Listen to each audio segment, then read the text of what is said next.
Depressão obsessiva. O nome até assusta, mas é muito legal o que eu vou te apresentar aqui, vai te ajudar na sua clínica ou na compreensão de si, dos outros, é bem legal. Segue comigo aqui. Primeiramente, é preciso pensar nos três registros que o Lacan descreve: real, simbólico e imaginário. Pense assim: o imaginário, sentido unívoco, certeza inabalável. Real, o oposto do imaginário, é o sem sentido. É o lugar do indizível, do irrepresentável. É o lugar do nada, do buraco sem borda. Tenta imaginar um buraco sem borda. Imagina um buraco, tira a borda do buraco. É isso.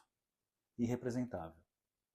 E o simbólico, o duplo sentido. O lugar da flexibilidade, o lugar dos pactos, o lugar da dúvida, o lugar da palavra.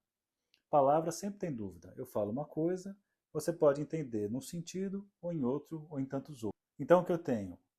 Imaginário, o sentido unívoco; real, o sem sentido; e o simbólico, o duplo sentido.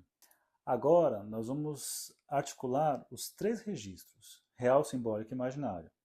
Pense em três argolas unidas, que elas não se separam, chamado nó borromeano. Eu tenho uma aqui, ó, tatuada no meu braço, ao lado do Ed, do Iron Maiden.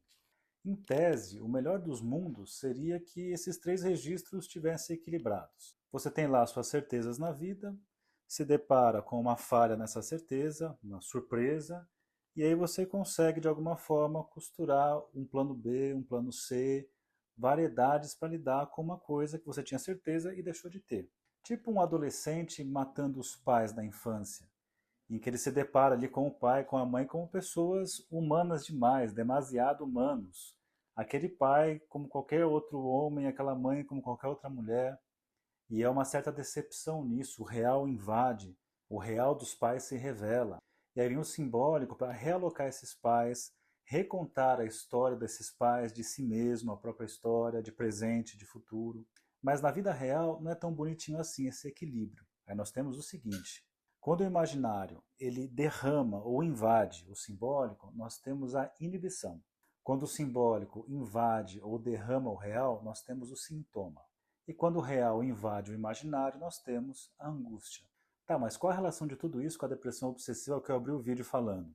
Calma, que agora eu vou começar a juntar os pontos. O real invadindo o imaginário, eu já expliquei para vocês no exemplo do adolescente que se depara ali com os pais reais e a perda desse lugar e desses pais da infância. O sintoma, ou seja, a invasão do simbólico no real, é a nomeação de uma doença, de um indizível que passa a ser nomeado a partir dali. É o que os nossos pacientes, analisantes, estão falando o tempo todo nos consultórios.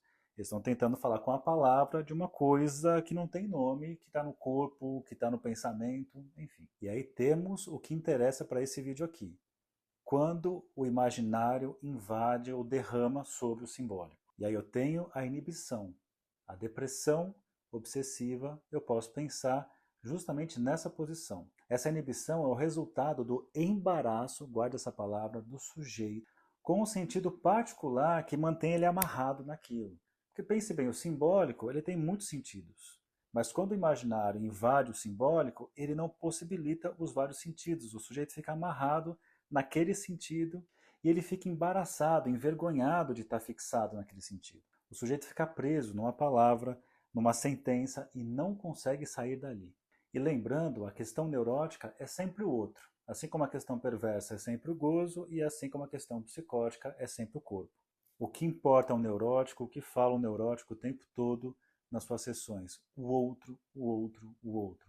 Seja neurótico obsessivo, seja neuróticos histéricos. E pensando nessa relação com o outro, nessa posição com o outro, ele se constrange em se apresentar ao outro identificado com esse sentido cristalizado. Tenho vergonha de mostrar quem sou para você, ou o lugar que eu estou. Ou seja, o que está ferrando com a vida do sujeito neurótico obsessivo, nessa perspectiva depressiva, é o excesso de imaginário. E o imaginário, como eu falei lá no começo, ele não tem falta, ele é o sentido unívoco, ele é a completude.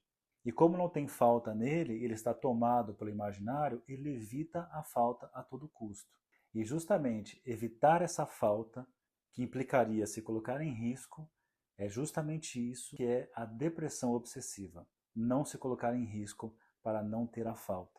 Existe uma evitação da falta e, para isso, ele faz qualquer coisa, inclusive evitar qualquer tipo de confronto com o outro. É uma certa covardia moral por parte do obsessivo. Pensando em termos edípicos, ele é convocado para desafios, igual que acontece ali no Édipo, a rivalidade edípica com a função paterna, mas o obsessivo sempre fracassa nisso, nesse enfrentamento com a função paterna, com o pai. Mas pode ser que sequer ele enfrente e fracasse. Pode ser que ele pare antes, que ele desista antes, que ele caia antes da queda. Essa é a depressão obsessiva. E como será a depressão histérica?